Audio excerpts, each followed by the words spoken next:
शांतिगिरी महाराजांच्या भेटीसाठी शिंदे गटाचे जिल्हा प्रमुख अजय बोरस्ते दाखल झाले। शिंदेंचे शिवसेनेचे जिल्हा प्रमुख आहेत ते नाशिक लोकसभेसाठी सुद्धा इच्छुक आहेत, त्यांचं नाव चर्चेत आहे। अशातच स्वामी शांतिगिरी महाराजांच्या भेटीसाठी ते पोहोचलेले आहेत। आपल्याला माहिती आहे अपक्ष म्हणून स्वामी शांतिगिरी महाराज निवडणूक लढवत आहेत, त्यांनी निवडणूक अर्ज दाखल केलेला आहे आणि महायुतीकडून सुद्धा ते निवडणूक लढवण्यासाठी इच्छुक होते।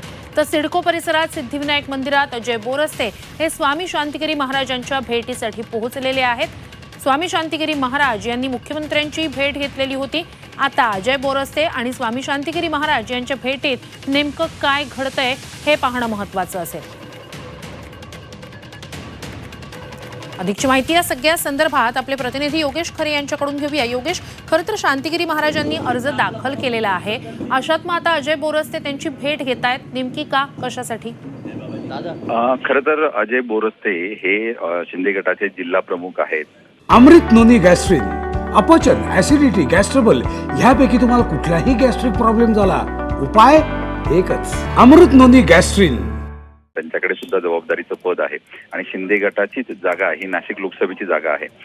शिंदे गटाने या ठिकाणी दावा आपला अजूनही कायम ठेवलेला आहे।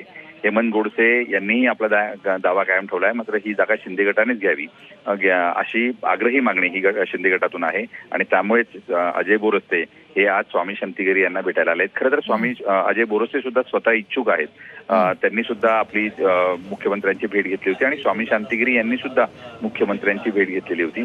महायुतीकडून त्यांना उमेदवारी मिळावी अशी त्यांची मागणी होती, त्यामुळे दोन्ही उमेदवार या ठिकाणी भेटतायत।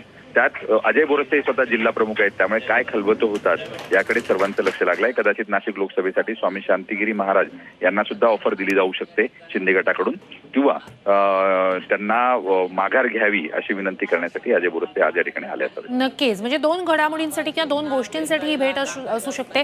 एक तर शिंदे गटाकडूनच त्यांना उमेदवारीसाठीची ऑफर, किंवा मग त्यांनी जो अपक्ष अर्ज दाखल केलेला आहे तो माघारीसाठीची विनंती करण्यासाठी ही भेट असू शकते। अपडेट्स घेऊच, तुर्तास धन्यवाद तुम्ही दिलेल्या संपूर्ण माहितीसाठी।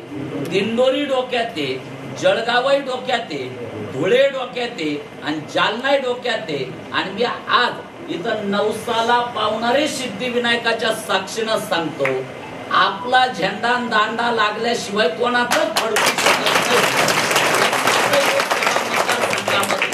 आणि म्हणून लोक जर 4-4 महिने ब्रह्मचारी आमच्या करता राहू शकत्या, तर ते आमच्या करता ताकदीनं पळणार आहे आता। म्हणून आज सुरू होईल। पुन्हा एकदा मी सगळ्यांचं मनापासून अभिनंदन करतो, सगळ्यांना धन्यवाद देतो।